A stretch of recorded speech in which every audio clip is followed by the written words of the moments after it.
Good to see you, Mel. After what felt like those last couple of games were the perfect start for this qualifying campaign, you know, take on the top seeds, a really big test, a really big challenge. How much are you relishing that? I'm looking forward to this games. Yeah, I think the end of what you said there is the key. We're really looking forward to it. We'll relish the challenge. That's what this group has done from the outset, wanting to progress and build on each session's performance, each game's performance. They're such a group that are hungry to be the best that they can be and make their best even better, that I know going into this window, that's exactly what they'll look to do, really embrace the challenge and show what we're all about. Do you think this is an opportunity to really put a marker down for this team? I mean, you've played teams in your time that are kind of a similar ranking to Belgium. Mm-hmm. This is the first time you're going to play a team like this in a qualifying campaign, in a competitive fixture. What would a win do in terms of confidence and belief? Yeah, I think playing China recently away was a good challenge. You know, they just went deep into the Asian Cup over in Australia. So very close in ranking to Belgium, but the context is different. And, you know, we're in a competitive game now, qualifying, you know, for something big, a major tournament. But, you know, what we have is a group of players that are doing that weekly for clubs. They're in situations, even as recently as last night, where they're playing with high pressure and having to perform under the highest pressure. So, you know, we take those experiences from club and we bring them together for country and mix that with a bit of passion and that underdog spirit and their hunger to learn and be the best that they can be. I think going into these two games will be rewarded for the work that we do and what we do on game day. Almost in a contradiction to that exact question that I've just asked you. At the same time, we know all about this kind of qualification like format. There's a long way to go whatever happens. Is it important that regardless of the results that come in these next two games, that they see it's part of a bigger picture, it's part of a longer journey? Yeah, I think that's how I started out my tenure, looking at the whole cycle and where we want to be, and then we broke it down to how we're going to get there. And right now, it's just focusing on the first game against Belgium. And, you know, if we're going to put ourselves in the best position, it's maximising our work each day in the meeting rooms, on the training park, and then executing our game plan and performing at our best during the game. And that's what we can do. And then, you know, it's a cliche, one step at a time, one game at a time, one session at a time, but that's what we'll do towards that, you know, that bigger picture, and that's what we're focused on.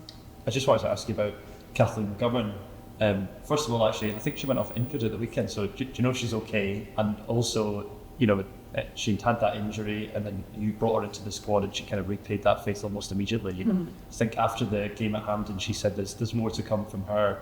How much are you looking forward to kind of continuing to work with her and develop with her names? Yeah, I think she's an example of that mentality amongst the group. She's been embraced by a lot of the experienced senior players, and she has those qualities herself as an individual, but they've really sort of allowed her to be herself and highlight those qualities that she has that represents the team as well. And yeah, I'm in touch with our medical team. Our medical team is in touch with Hibs as well. And, you know, we're taking it day by day, but it was precautionary at this point. And yeah, I have trust in our processes and the experts around me to ensure that McGov is where she needs to be at the right time.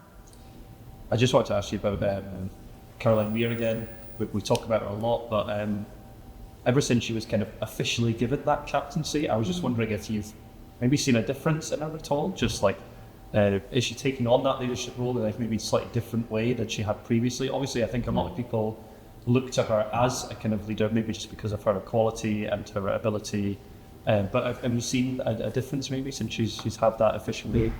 What I've actually seen is a difference in the squad. We have done a lot of work on our leadership skills and qualities. I've said before, and I really believe we have a leaderful team, and Kaz is one of them and is wearing the armband. We need to have someone who does that in terms of the requirements of the competitions. And I think what I've noticed about her, but the other leaders in the group, is that she has a real thirst to be the best leader that she can be. And, you know, there's been discussions around things to read, you know, so she can develop her skills and qualities off the pitch. And I think, you know, when players are making time to invest in themselves like that, I mean, that's what's not to love for a coach who has players that are, you know, doing that bit extra to be the best that they can be. And, you know, talking about that, what about last night? We had 2 Scottish players doing the coin toss in a Champions League final match. We had Kim Little, Erin Cuthbert, and when I talk about leaderful Scottish players, there's another example. And,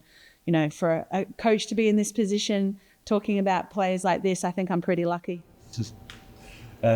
Finally, just talk to me about coming to Easter Road. How much are you looking forward to it? Obviously, it's different to Hampden, but what do you feel the differences are, and how much are you looking forward to playing it?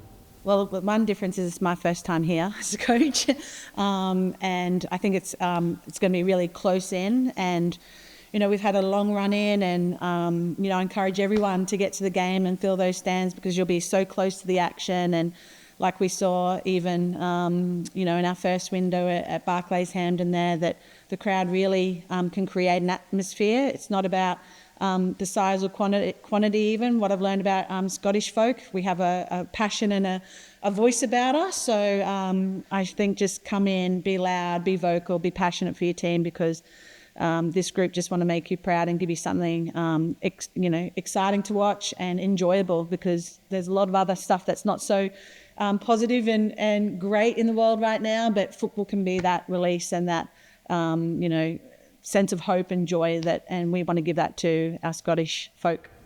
Right. In terms of your squad selection, Mel, you've been able to bring back a couple of players who were injured for the Luxembourg game. Yeah.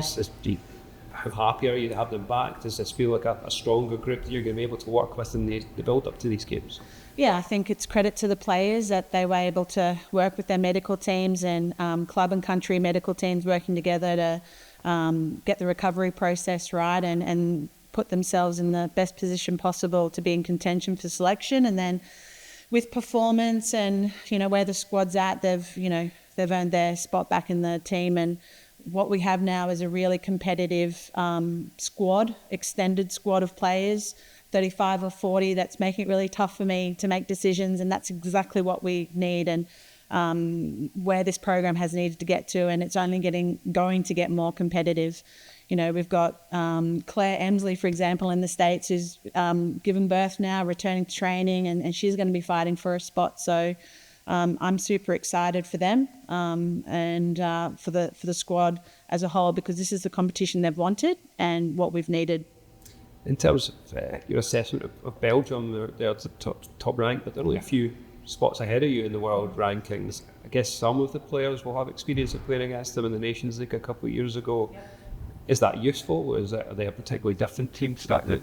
Yeah, I think what we know about them, they're a team in form, similar to, you know, what we faced against China, and they've played probably against them obviously more recently, and within their own leagues there's players within the leagues that they've played against more recently than even the Chinese team or players. So I think that familiarity can be helpful, but we're a different team too. We're very different to, you know, 2 or 3 years ago, and we're just going to focus on us, if I'm honest, and what our strengths are, and keep building on what we've done already, and put our best foot forward, you know, in those games. Because at the end of the day, everyone wants to win, right? But it's what you're willing to do in the preparation, in the work daily, that's going to be the difference. And I know my team, and they're doing whatever it takes to put themselves in the best position to get the results that they want. But these players have talked so openly about